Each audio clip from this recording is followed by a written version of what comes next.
Muchas gracias, Erwin.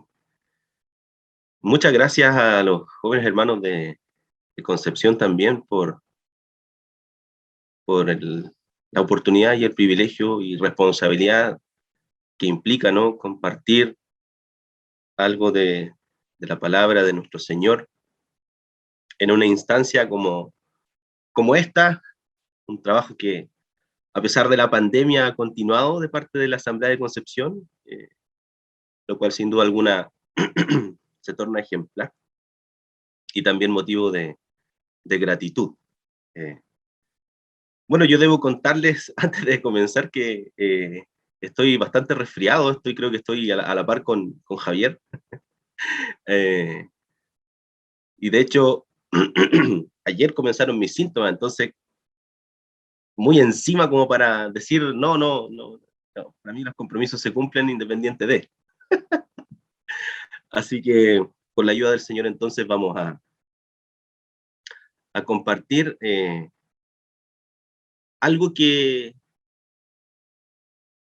a mí desde un tiempo a esta parte siempre me ha interesado en realidad. Más bien me ha llamado la atención y que tiene relación con la emocionalidad, con ese aspecto del ser humano, obviamente hecho a imagen de Dios, y que muchas veces entonces en base a una respuesta de esa naturaleza nosotros solemos tomar ciertas decisiones. A título personal puedo decir que siempre trato de tomar las decisiones de la manera más racional posible, a mi juicio creo que es la mejor manera, pero ese es un tema personal, ¿no? Entonces, cada vez que encuentro en la escritura referencias a aquello, eh, me siento sumamente cautivado por el pasaje, por el texto, por el contexto. Eh, entonces, en algún momento, este tiempo que ya ha transcurrido, llegué al libro de Ezequiel.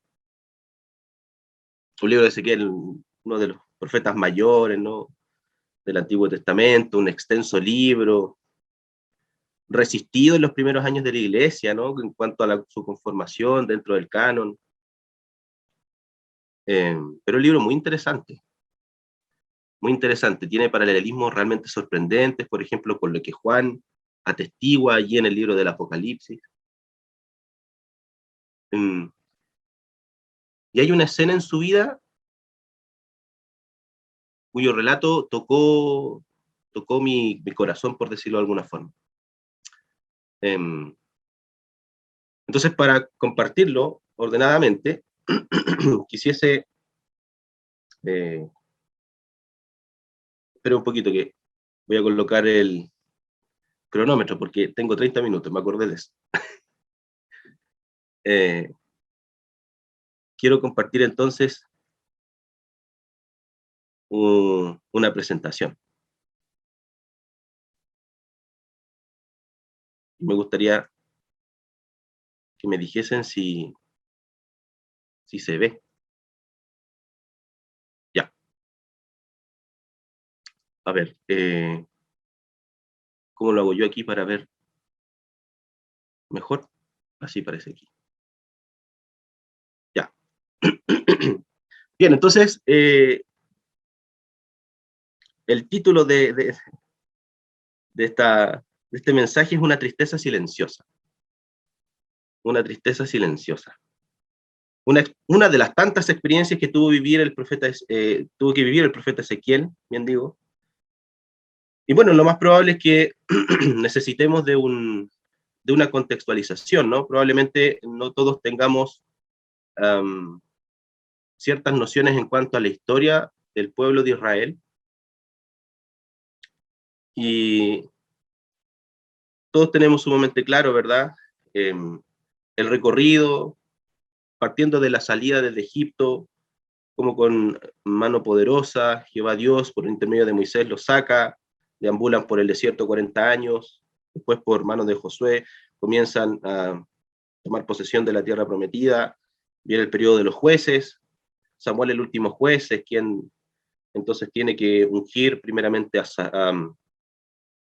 Saúl, bien digo, posteriormente a David, después están sus hijos, el reino se divide, reino del norte, reino del sur, reino del norte compuesto por tribus, el reino del sur solamente o sencillamente por dos, el reino del norte queda con el nombre de Israel, el reino del sur queda como el reino de Judá. Y así pasan los años. Bueno, el relato bíblico de eso nos habla. Particularmente el periodo monárquico está comprendido entre los libros de Reyes y de Crónicas, ¿no? Y en ese tiempo una de las cosas importantes que debemos señalar es que Dios no se quedó sin testimonio. El comportamiento del pueblo, la verdad es que en palabras nuestras dejaba mucho que desear. Las razones de la debacle gubernamental, tanto del reino del norte primeramente como del reino del sur posteriormente, se debían principalmente a una idolatría que estaba asociada precisamente a el no cumplimiento del pacto, el pacto que algunos llaman sinaítico, ¿no? Allí es donde, por intermedio de Moisés, el pueblo de Israel dice: todo lo que ha dicho Jehová haremos. Tremenda declaración frente a la cual ellos no cumplieron como nación. Consecuentemente, el reino del norte es invadido por los asirios, por allá por el 700, si mal no recuerdo. Después, 100 años después, aproximadamente, es el mismo destino experimenta el reino del sur. Entonces, ¿quién era Ezequiel dentro de este escenario? Ezequiel es un sacerdote que surge más o menos en este tiempo, en el tiempo de la debacle del reino del sur, del reino de Judá.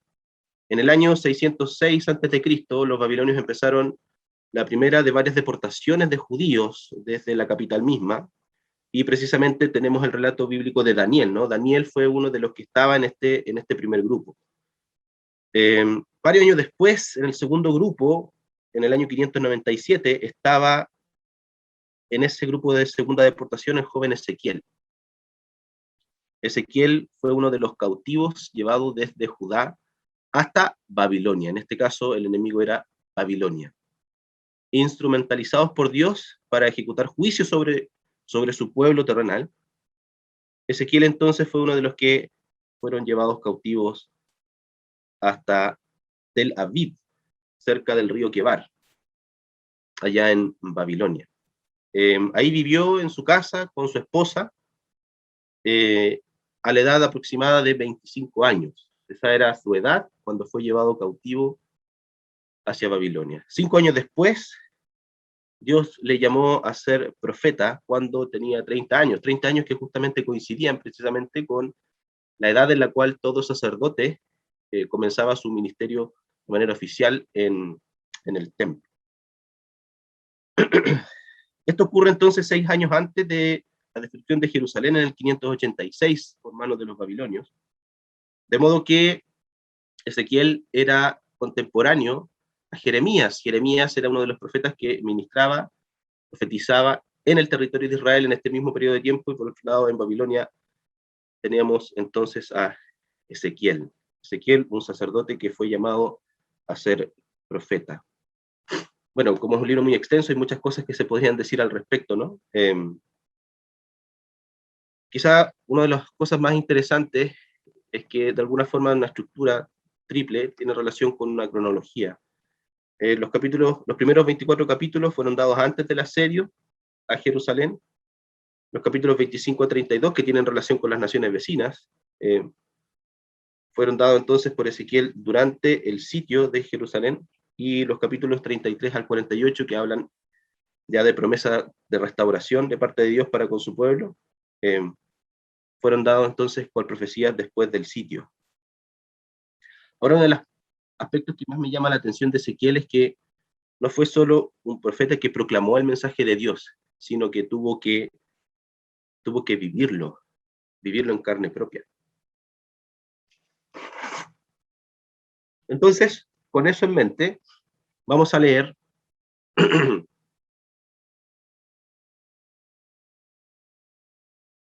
vamos a leer el capítulo 24, una porción del capítulo 24. La verdad es que yo tengo aquí entonces los versículos.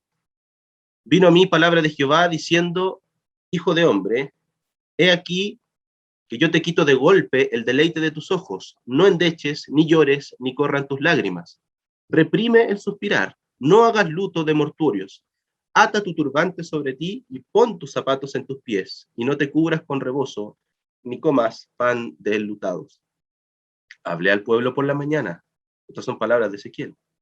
Hablé al pueblo por la mañana, y a la tarde murió mi mujer. Y a la mañana hice como me fue mandado. Y me dijo el pueblo, ¿no nos enseñarás qué significan para nosotros estas cosas que haces? Y yo les dije, la palabra de Jehová vino a mí diciendo, di a la casa de Israel, así ha dicho Jehová el Señor.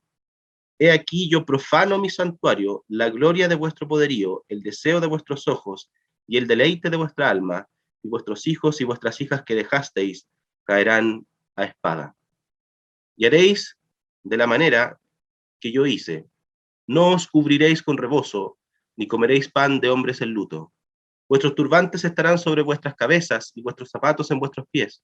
No endecharéis ni lloraréis, sino que os consumiréis a causa de vuestras maldades, y gemiréis unos con otros. Ezequiel, pues, os será por señal, según todas las cosas que él hizo, haréis. Cuando esto ocurra, entonces sabréis que yo soy Jehová el Señor.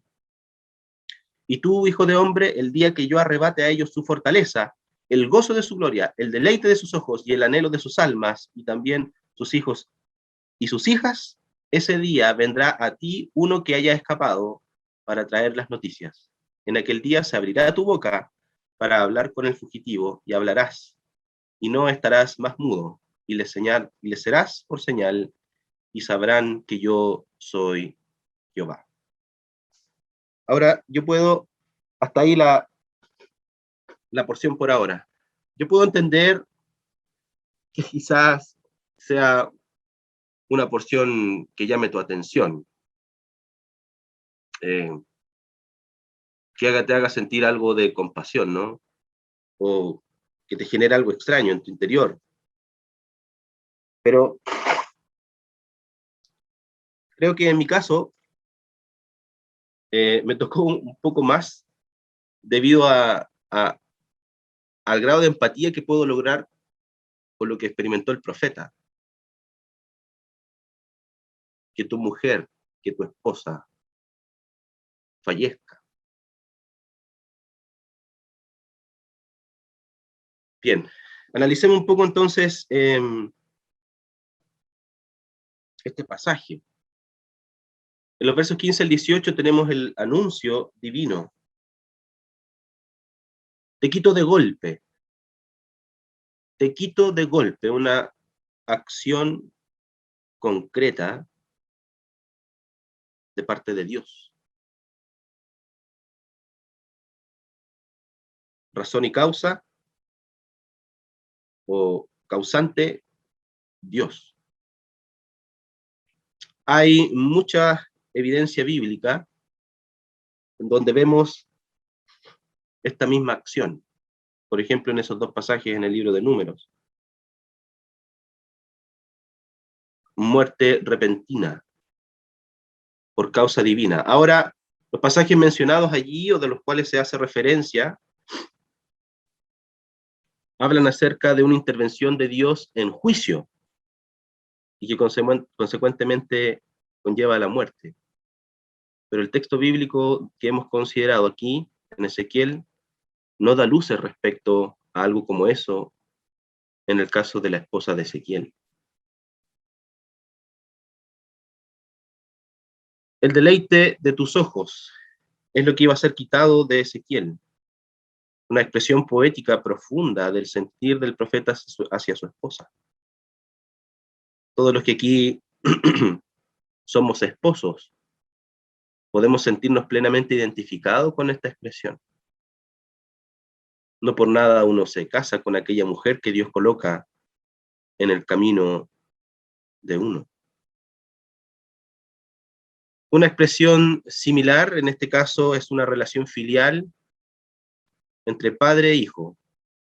He aquí, toma a tu hijo, tu único, a Isaac, a quien amas. Fue lo que Dios le dijo a Abraham para probarle. Expresiones que muestran incluso mucho más allá de lo que la expresión propiamente señala, ¿no? en términos de emocionalidad o de sentimiento. Ahora, este pasaje igual nos muestra algunos aspectos prohibitivos que Dios le señala a Ezequiel y que claramente dan a entender cuál era la práctica común judía cuando se experimentaba el luto. La endecha, el llanto, el suspiro, el luto público, la cabeza y cara descubierta, los pies descalzos y comer pan de enlutados. La idea de eso es que era bastante común y usualmente los familiares de la persona que experimentaba el luto le llevaban el alimento para que éste comiese. Es más, el pasaje también nos habla de que debiese colocarse un turbante, y eso era una práctica común cuando había una festividad. Es decir, la experiencia que iba a vivir Ezequiel, traumática, sumamente dolorosa, debía entonces no ser evidenciada por él frente a los demás.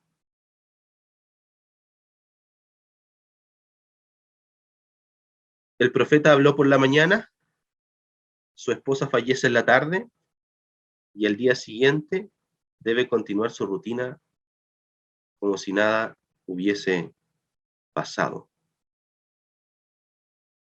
Y aquí está la referencia histórica de lo que justo en ese momento tenía que vivir o experimentar tanto el profeta Ezequiel allí como lo que estaba sucediendo a miles de kilómetros de distancia en Jerusalén. Ahora el verso 19 nos muestra la inquietud de las personas que rodeaban a Ezequiel. Ahora, ¿por qué esta inquietud? Debemos darnos respuesta a esta pregunta que puede surgir en nosotros, ¿no? ¿Por qué quedaron inquietos? El verso 19 dice, no nos enseñarás qué significan para nosotros estas cosas que hace, porque en efecto Ezequiel hace lo que Dios le mandó. ¿Te prohíbo vivir el luto? ¿Te prohíbo que evidencies pena delante de los demás? ¿Te prohíbo que llores? Fue la ordenanza divina. Y Ezequiel así lo hizo. Y es lo que personalmente no me puedo explicar. Más allá de claramente ver la devoción que el profeta tenía a su Dios.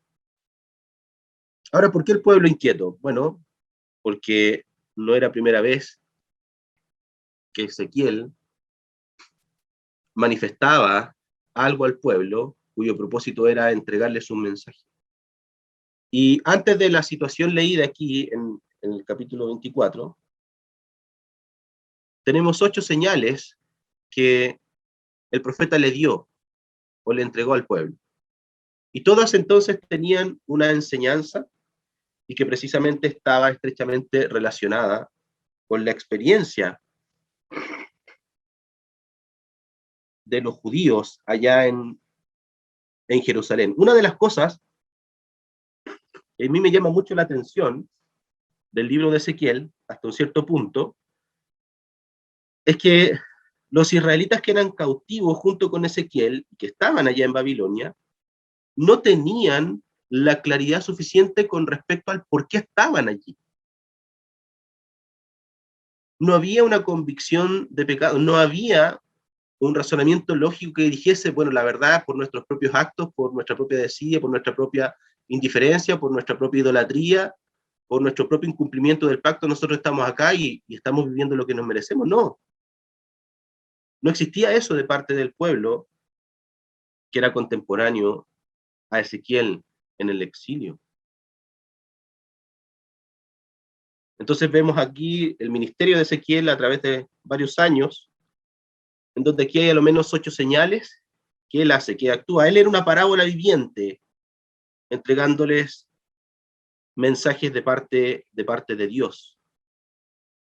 Entonces, en esta escena donde hemos leído, Ezequiel se abstuvo de toda lamentación y de todo signo externo de tristeza por la muerte de la persona que él más amaba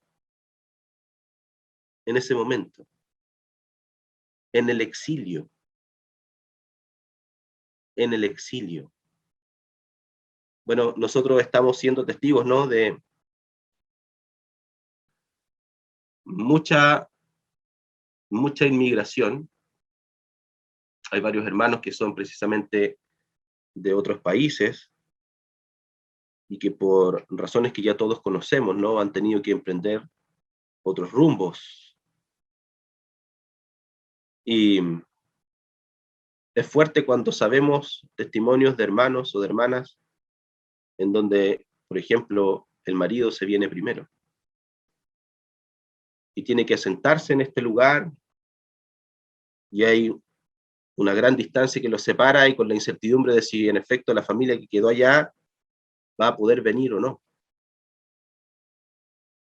Entonces aquí el caso de Ezequiel estaba viviendo el exilio, pero estaba junto a su esposa, pero su esposa le fue quitada.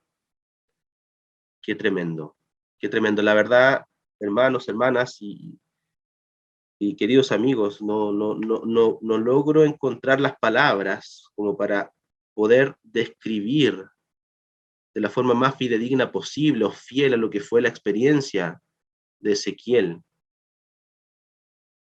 en esta instancia de su vida. Claramente, la experiencia por la cual pasó el profeta tenía un propósito de parte de Dios. La inquietud del pueblo estaba bien fundamentada.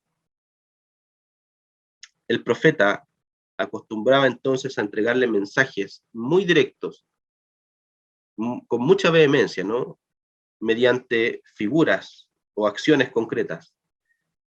Y aquí su experiencia misma entonces venía a ser un libro abierto para ellos. Y bueno, lo más preciado para Ezequiel, en función de lo que leímos, ¿no?, era su mujer. Lo más preciado para el pueblo era el templo. Pero por otro lado, lo más preciado para Dios era su nombre. Ahora, esto es también sumamente interesante porque se muestra en el libro de Ezequiel que la devoción aquí que Dios mismo ve de su pueblo con respecto al templo era con respecto al templo y no al Dios del templo.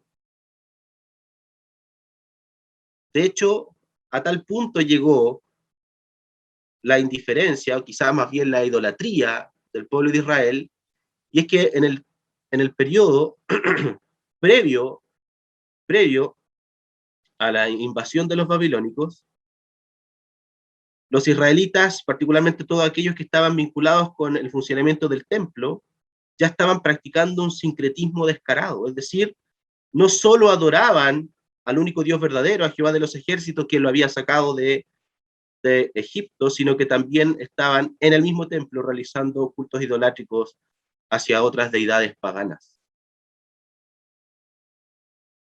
Y como bien sabemos todos nosotros, la gloria de Dios no es compartida. Por eso es que en el libro de Ezequiel se ve cómo la gloria de Dios se alza y se retira, se va del templo.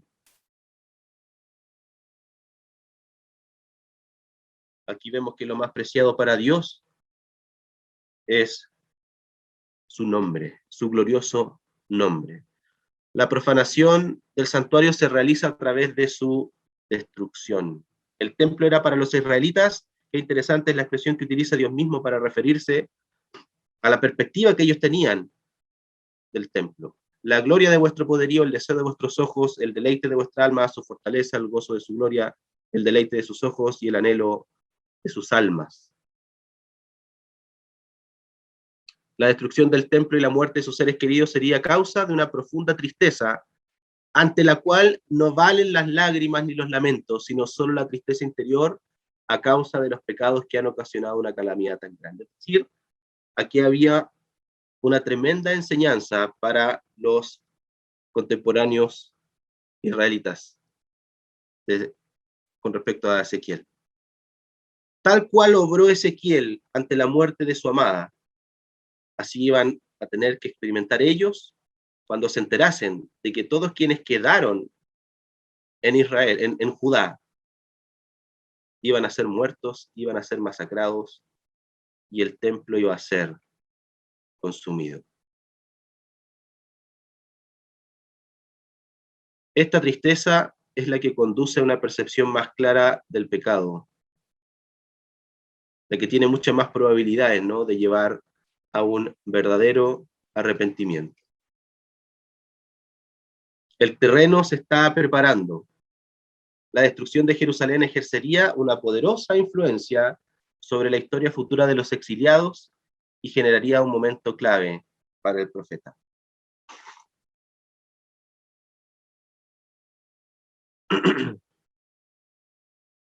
Ahora tenemos el mensaje que es solo a Ezequiel, desde el verso 25 al final del capítulo. Ezequiel tenía que hablar al pueblo solamente cuando el Señor se lo ordenaba, y en los otros momentos debía permanecer en silencio y mudo. Y es interesante, ¿no?, cómo comienza después desde el capítulo 25, Ezequiel solamente a profetizar respecto a las naciones vecinas, a los enemigos de Israel.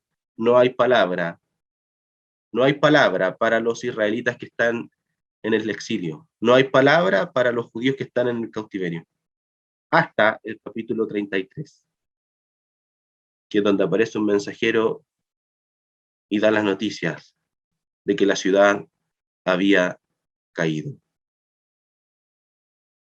Es decir, la experiencia de Ezequiel aquí era lo último, que hasta ese minuto el profeta había de entregar mensaje divino de parte de Dios. Ezequiel debía guardar de ahora en adelante un perfecto silencio ante el pueblo, a fin de que fuera el Señor Dios el que hablara a través de sus obras y de la ejecución de sus juicios. Bueno, por el tiempo no, pero sería bueno, si le interesa, leer el 33 desde el 21 en adelante, en donde se dan las noticias respecto a la caída de Jerusalén. Allí entonces el ministerio del profeta da un giro de 180 grados y cambia el mensaje. Quizás no decir cambia, sino más bien se reorienta y comienza a hablar en pos de la esperanza de la restauración. Ahora, ¿qué podemos aprender de este pasaje? O, bueno, en realidad más bien les comparto aquello que a mí me ha hecho pensar al respecto. En primer lugar, la soberanía de Dios y nuestra impotente atestiguación. Primero de Samuel 2, 6, 8 dice: el Señor da la vida y la quita. Nos lleva al sepulcro y nos rescata de él. El Señor da pobreza y riqueza. El Señor nos humilla y nos enaltece. Al pobre lo levanta de la nada y saca de la inmundicia al mendigo para sentarlo entre los príncipes. El Señor son las bases de la tierra. Sobre ellas ha afirmado el mundo. Con facilidad solemos pasar por alto esta verdad suprema. Él es soberano. Y pasa comúnmente porque solemos arraigarnos demasiado en nuestros quehaceres, aquí en nuestra cotidianidad, en lo que hacemos día a día, en donde nos proyectamos, en donde planificamos, en donde incluso podemos hacer una carta Gantt con respecto a nuestro devenir, a lo que viene a continuación, y muchas veces no tomamos en cuenta a Dios. Y entonces llegan situaciones como la que vivió el profeta Ezequiel. ¿Y qué vamos a hacer? ¿Y qué vamos a hacer al respecto? Por eso somos impotentes al ser testigos de eso. Pero Dios es soberano Dios es soberano, podemos no entender la razón, la causa, no conocerla nunca jamás, pero Él actúa porque así lo ha determinado. Ahora, nuestras experiencias dolorosas y sin razón, ¿justifican respuestas emocionales? ¿Por qué este pensamiento? Porque, ¿sabe? Yo alguna vez en mi vida como creyente, le escuché a alguien, a un hermano decir que los creyentes no debiésemos sentir pena, que no tendríamos por qué estar con una congoja tal de que el llanto nos invada. Y llegando a este pasaje me di cuenta de que esa era una actitud de Dios aquí para con el profeta. Pero como hemos visto, tenía un propósito en particular. No es la norma, no es la regla. Y ejemplos de esto, ¿verdad? Están mencionados allí, Salmo 32, Salmo 51, tremendos salmos. Jeremías, autor de las Lamentaciones, el Señor Jesús mismo lloró. El Señor Jesús mismo lloró y el apóstol Pablo allí en los Corintios, hablando acerca de de este hermano que debía ser disciplinado y que al parecer las cosas no anduvieron tan bien, él dice que con grandes lágrimas escribía aquella carta. También lloró.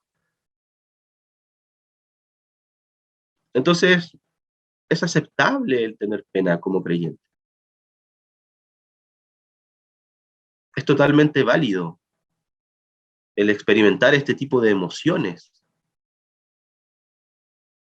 Ahora, ¿qué hacer después? Yo creo y pienso que ahí está el dilema.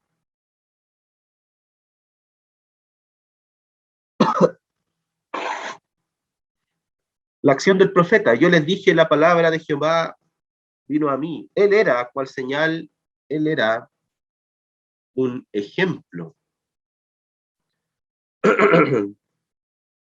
El profeta Ezequiel debía manifestarse ante sus coterráneos como un hombre cuyo silencio, palabra y acción estaban llenas de sentido para el pueblo, para llevarles al conocimiento del Señor. Es decir, era un hombre que actuaba en consecuencia, era consecuente, y eso sin duda alguna que nos cuesta muchísimo. Alguna vez escuché a un predicador una expresión que me pareció sumamente interesante y que nunca la he olvidado, y que está relacionada precisamente con lo que es la consecuencia del creyente. Él señalaba, él señalaba que hay una distancia entre lo que nosotros decimos creer y lo que nosotros hacemos de lo que creemos. Y que en la medida que esa distancia se va acortando, crecemos en santidad.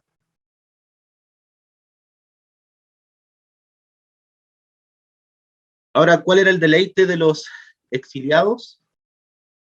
Según el testimonio de Dios mismo, su alma tenía interés en el templo en vez del Dios de aquel templo, cosa que podemos ver, por ejemplo, en Filipenses.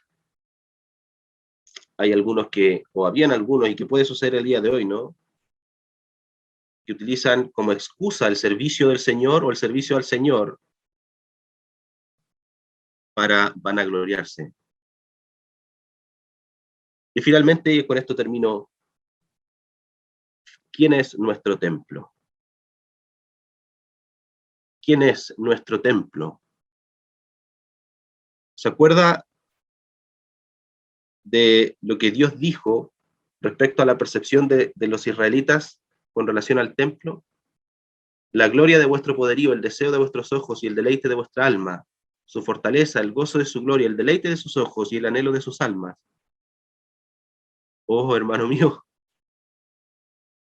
que esa descripción sea la convicción de cada uno de nosotros, pero con respecto a Cristo, con respecto a nuestro Señor. Él es la gloria de nuestro poderío, el deseo de nuestros ojos, el deleite de nuestra alma, nuestra fortaleza, el gozo de su gloria, el deleite de mis ojos y el anhelo de sus almas. Que así sea, aún, si, comillas, emocionalmente estoy bien o emocionalmente estoy muy mal.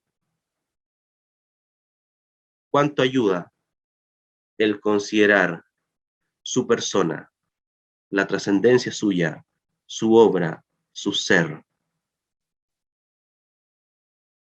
lo maravilloso que es Él, para seguir adelante, para seguir adelante? Pues bien, eso era lo que tenía para ustedes el día de hoy, hermanos. Que el Señor nos bendiga y bendiga también su palabra.